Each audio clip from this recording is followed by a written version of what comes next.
people are born as originals but many die as photocopies, Blessed Carlo Acutis exposed the power of technology to share the divine mystery of the Eucharist.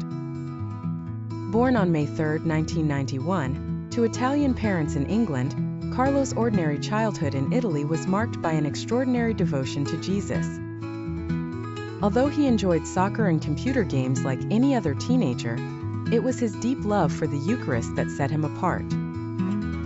Carlo's parents were not particularly religious, but young Carlo insisted on daily Mass following his first Holy Communion, showing a faith that was undeniably unique.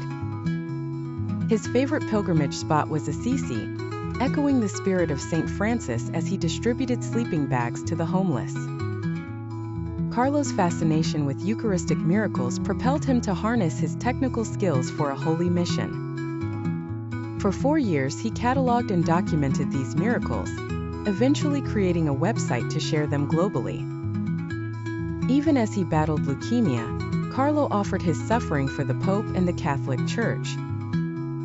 Carlo's mission did not end with his untimely death in 2006 at 15. His carefully curated website evolved into a traveling exhibit on Eucharistic miracles, touching countless souls across Europe and the United States. On October 10, 2020, Carlo was beatified in Assisi, a testament to his sanctity and dedication. Known as the Cyber Apostle of the Eucharist, Carlo's philosophy that all people are born originals but many die photocopies has inspired teens worldwide. Pope Francis praised Carlo as a role model in the digital age, likening his use of technology to the apostles who walked miles to spread the gospel. Carlo understood that digital media could easily ensnare us in consumerism and negativity.